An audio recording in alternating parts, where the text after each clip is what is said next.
ఒక అబద్ధాన్ని ఒక స్వార్థ ప్రయోజనం కోసం తన మాట్లాడిన తీరు ఖచ్చితంగా ప్రజలు హర్షించరు. తన మంత్రిగా ఉన్నప్పుడు జరిగినటువంటిదంతా కూడా తనకు చక్కగా తెలుసు ఏం జరిగిందని. ఎంత గొప్పగా తన మంత్రిగా ఉన్నప్పుడు రాష్ట్రానికి మేలు జరిగిందంటే విద్యుత్ చరిత్రలోనే ఒక చారిత్రకమైన ఒప్పందం జరిగింది. అది కూడా సెకీతో విద్యుత్ కొనుగోలు ఒప్పందం ఒక విద్యుత్ చరిత్రలో చారిత్రకమైన ఒప్పందం. సంవత్సరానికి 3,700 కోట్ల రూపాయల ఆదాయం ఇస్తూ 25 ఏళ్లకు 1,00,000 కోట్లు రాష్ట్రానికి ఆదాయం వచ్చేలాగా జరిగినటువంటి ఒప్పందం. చంద్రబాబు నాయుడు గారు ముఖ్యమంత్రిగా ఉన్నప్పుడు జరిగినటువంటి ఒప్పందంతో పోలిస్తే ఈపీపీఏలో 50% కన్నా తక్కువతో ఒప్పందం జరిగింది. ఆ రోజు ₹4.50 ఆ రోజు ఒప్పందం జరిగితే అది ఇంటర్ స్టేట్ ట్రాన్స్మిషన్తో కలిపి. ఈరోజు అదే ఈయన మంత్రిగా ఉన్నప్పుడు జగనన్న ముఖ్యమంత్రిగా ₹2.48. అప్పుడు ఇంటర్ స్టేట్ ట్రాన్స్మిషన్ ఏదైతే ఉందో ₹4.5 చంద్రబాబు గారు ముఖ్యమంత్రిగా ఉన్నప్పుడు చేసిన కొనుగోలుకి అదనంగా ఇంటర్ స్టేట్ ట్రాన్స్మిషన్ ఉండేది.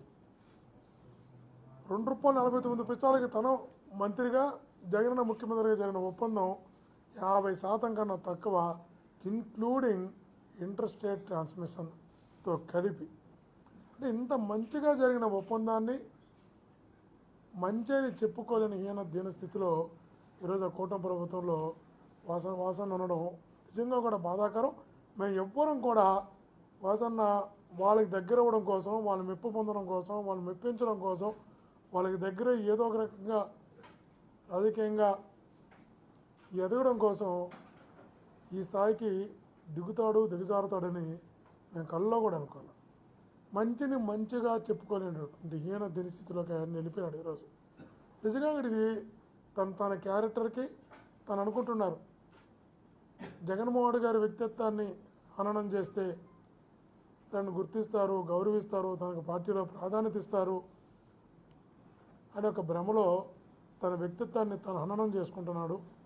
తన వ్యక్తిత్వాన్ని తను దిగజార్చుకుంటున్నాడు. ఈ ప్రజలందరూ కూడా అలా భావిస్తున్నారు అనే విషయాన్ని నిజంగా వాసన మర్చిపోతున్నాడు. ఇది మంచిది కదా, ఎందుకంటే తను నేను ఎంపీ ఎమ్మెల్యేలుగా పోటీ చేశాం, తిరిగాం. కానీ ఎవరినో మెప్పించడం కోసం, ఎవరికో దగ్గర కోవడం కోసం, ఏదో ఒక ఎమ్మెల్సీ అవ్వడం కోసమో, దానికన్నా పై పదవి కోసమో ఈరోజు మనిషి అలా దిగజారిపోతాడు మేమైతే ఊహించలేకపోయాం. ఎవరు అంటున్నారు, సార్ తన భ్రమలో ఉన్నాడు, పాపం ఆ ఎమ్మెల్సీ పదవి కూడా 9 కోట్లు ఎంత ఇచ్చి కొనుక్కునే పరిస్థితిలో ఉన్నాడు తన పాపం. అక్కడ తనకి ఆడు ఫ్రీగా కూడా ఇవ్వడం లేదు అంటే ఆశ్చర్యం వేస్తుంది.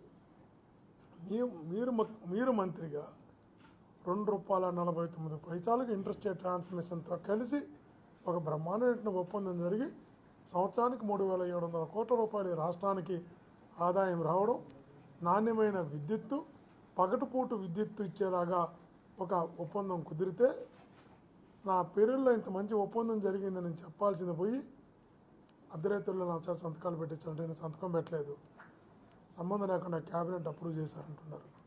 మీ ద్వారా అడుగుతున్నా వాసన్న ఒకటే చెప్పినాం. 2021 సెప్టెంబర్ 10 మనకి సెక్యూ నుంచి ఒక లెటర్ వచ్చింది ప్రభుత్వానికి. ఆ మరుసటి రోజే క్యాబినెట్ ఉంది.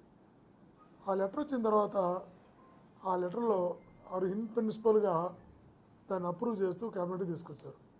అందులో కూడా మీరు సంతకం పెట్టారు.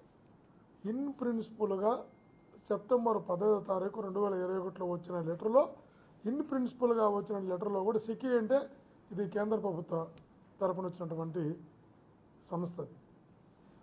దాంట్లో లెటర్లో మీరు సంతకం, ఇన్ ప్రిన్సిపల్గా తీసుకున్న నిర్ణయంలో కూడా మీ సంతకం ఉంది. ఆ రోజు అప్రూవ్ కాలే క్యాబినెట్లో. మళ్ళీ దానిపైన కమిటీ వేశారు ఎనర్జీ సెక్రటరీతో కమిటీ వేసిన తర్వాత నెల రోజుల తర్వాత మళ్ళా క్యాబినెట్కి వచ్చింది. అందులో కూడా మీరు సంతకం పెట్టారు. ఇన్ని ప్రిన్సిపల్గా వచ్చిన లెటర్లో సంతకం పెట్టారు. నెల తర్వాత వచ్చినటువంటి కమిటీ వేసి కమిటీలో వచ్చిన లెటర్లో కూడా మీరు సంతకం పెట్టారు. 2 సార్లు సంతకం పెట్టి ఇక్కడ నా సంతకమే లేదు, నేను సంతకమే పెట్టలా, అధిరేతులు నా సంతకం పెట్టించుకున్నారు, ఎలా మాట్లాడుతున్నారో అర్థం కాదు. ఇలా చంద్రబాబు గారు కూడా అడుగుతున్నావు, చంద్రబాబు గారిని అడుగుతున్నావు, వాసరిని అడుగుతున్నావు. నువ్వు ఒక్కటే చెప్పు, అనేక నిర్ణయాలు క్యాబినెట్లోకి టేబుల్ ఎజెండా కింద వస్తాయి. టేబుల్ ఎజెండాలో కూడా పెట్టి ఈ ప్రభుత్వమైనా ఆ ప్రభుత్వమైనా కేంద్ర ప్రభుత్వమైనా కొన్ని నిర్ణయాలు కొన్ని ఆలోచనలు టేబుల్ ఎజెండా కింద కూడా వస్తాయి. కొన్ని ముందు రోజు నిర్ణయాలు తీసుకున్నట్టు ఉంటాయి. ఇవన్నీ కూడా సర్వసాధారణం. పరిపాలన నేను 10 సంవత్సరాలు శాసనసభ్యుడిగా పనిచేశాను. ఈ వ్యవస్థ ముందు ఉన్న అవగాహనతో చెప్తున్నా. కాబట్టి నాకేం సంబంధం లేదు, నేను పెట్టలేదని క్యాబినెట్ అనే కలెక్టివ్ డిసిషన్ అవుతుంది ఎప్పుడు కూడా. సరే ముందు రోజు చర్చించుకోవడము, సేమ్ డే చర్చించడము, ఇవన్నీ సర్వసాధారణంగా జరుగుతున్న అంశాలే.